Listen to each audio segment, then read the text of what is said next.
Wisconsin, have you gotten a chance to play them before? Actually, we've been in the Kohl Center. We played them when I was at Virginia in the ACC Big Ten Challenge, and great environment. They've got a spectacular fan base. I think their students are back this weekend, like ours. So I'm sure it'll be a neat atmosphere and something that our guys will enjoy. It's no small thing to be playing in the third weekend in March. So I think our guys all appreciate the opportunity and the caliber and the quality of the opponent. I think upgrades the challenge. But again, we're thankful that we get a chance to continue our season. From scouting them, where do they rank in terms of the physical teams that you've played this year? You must have watched them on tape, Eddie. They're really physical. Coach Gard, I've known him for years, had a ton of admiration for how they do it. They never beat themselves. This was an at-large candidate up until the last 10 days maybe of the season. Lost a couple of down the stretch, and then they lost in the first round of the Big Ten tournament to Ohio State. So, but they're really good on the interior. They play inside out.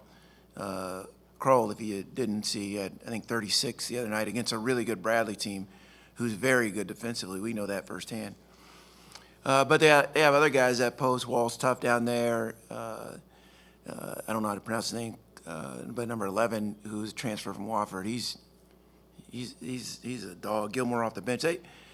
And Hepburn can post too. But they also surround him with really good shooting. So they test your defense. And any team you play this late in the season is going to test your defense because there's a reason they're still playing as well.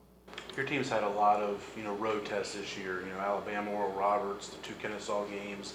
How much can you lean on those as you go into this experience Sunday? And you guys are firing the good questions out today. Bill, did you give them a? Yeah, John. I think it's why you play those games. Why you want to play those games. Alabama and Oral Roberts were 2 of the only 3 undefeated teams at home in the regular season, and although ORU ran into a buzzsaw last night, I think Alabama prevailed, and I think Kennesaw will. Those 2 games at Kennesaw, that'll. Although it won't be as intimate of a setting as we had in Georgia, it'll be a tough environment. So, but we have older dudes like Kyle, Blake, Darius, Shiloh. They've kind of been through it some. So I don't think the environment of the surrounding will intimidate us or thwart our pursuit. But I do think the caliber of opponent will make it really difficult. Coach, getting over that first hump of like the first NIT game, obviously there's high expectations with this program. You guys were disappointed not making it to NCAA, but have you seen like a shift or a change in the mindset or attitude in the locker room? Like, hey, it's not the NCAA, but we got past that first game, we can go win it. Yeah, I am. I think, again, it's really hard to be grateful for what you feel entitled to. And getting to the NCAA tournament is incredibly difficult. Even for the high majors, it's difficult. Like Clemson was an NCAA tournament team, in my opinion. And they lose in the first round to Moorhead at home because I think the disappointment of not getting that bid when you work all season long for it, I think it probably, and I didn't see the game, but my guess is, given how good of a coach Brad is, that there's some residue there that they didn't overcome. And I'm really proud of our group because I think we could have been in that same vein, having been there a few times ourselves. But you didn't see any evidence of that when we stepped on the floor against Villanova. I think our crowd had a lot to do with it. Our guys were really appreciative of that environment that was generated by Flames Nation. So yeah, I've seen a little bit of a shift. There's a little more pep in their step and excitement to have a chance to keep pursuing a championship. But I don't think when the ball goes up on Sunday, I don't think any of that will matter as much as, look, how well can we execute? How well can we fight through the adversity that the game will surely have in a 40-minute session. Obviously, you want to win and keep playing, but Colin and Zach, for them as freshmen to go through the experience of playing at Villanova, playing at a Wisconsin on Sunday, how much can that help them, just freshmen as they look to the future? Yeah, these minutes are invaluable. Like, I'm incredibly thankful for them. Again, no disrespect to the what was the CIT and what is the CBI. You've got to pay to get in those tournaments, but the NIT and the NCAA tournament are different. And like I mentioned the other day, I think there'll be 8 NIT teams and 16 NCAA teams on Monday morning, and we hope to be one of them. And if we are one of them, that means Colin and Zach and some of the underclassmen, they've gotten some incredibly valuable minutes that aren't afforded to just everyone. That game pressure can't be simulated in practice. It can't.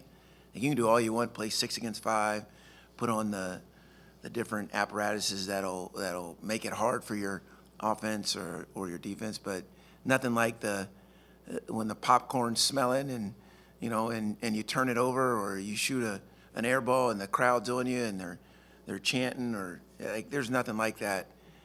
Being able to experience that and grow from it, I think is huge. You've seen that growth from those guys. You always hope to see that from freshmen, but we've seen it throughout the year how they've kind of taken steps. How much of that has been on them? How much of that has been on just your staff and their ability to develop them throughout a season? Yeah, Matt, I think our guys have a real commitment to getting better. I think you've seen it in the guys that have gone before them. There's an authentic desire to improve and work on the things that your coaching staff has suggested you may need for the goals that you have spoken or have written down. And Colin and Zach have adhered to that. Like Darius, I saw him on the way up here, and he said something about Caleb, and he had just got off the phone with him, or they were texting, whatever those kids do. And Caleb told him, how much he was making a month. Yeah, Caleb Holmesley, his freshman year, there was no chance he was going to make what he's making. And I think, again, you look at all the guys that have worn a uniform for us, especially recently, that have stayed true to what they said they were going to do, if I can quote Inky, long after the mood or the feeling they said it in has vanished. Like, I think that's what those freshmen represent. And I hope programmatically that's what we as a coaching staff will continue to give to them and be accessible for them, because I think it just grows your program when you see the confidence kind of being elevated. I think that's one of the reasons you do it. Stepping away from your team for a bit, as a coach and as a guy who has friends and a lot of close friends in the tournament, I want to ask about specific teams, but how do you take in the NCAA tournament days like yesterday and maybe today? My heart broke for Kihei. Yeah. Kihei Clark has been such an incredible addition to Virginia's program, and for that to be what some would remember him by is really unfortunate. It's sports, though. We all choose this and we love it, and the emotions are so incredibly differentiated by one play or one outcome. That's why I think your foundation, and for us, we're all professors of our faith and believe in Jesus for our identity. I think that's helpful, but it still doesn't exempt you from feeling them. You just have a different lens that you get to look from about how to respond to it. And my heart broke for Coach Bennett. I love that dude, and any criticism of his style, their early exits in the tournament, I just wish people knew how hard it was to win a game. I get it. There's numbers by the names on the brackets and expectations and oodles and oodles of conversation about what the outcome should be. And when your bracket gets broken or torn up, you get frustrated and accusatory. But, man, Tony Bennett is one of the best coaches that our game has ever seen, and an even better person. So my heart broke for him. That was hard. After watching that, I took a little break from the TV because I love March Madness. I really do. But I felt it was almost like we lost a game. But then naturally you kind of root for the underdog if you don't know the other coach or other players. So I love watching it, though. I think it was 19, I'm going to age myself, 79 when I went to my first college basketball game with my dad in Tempe, Arizona.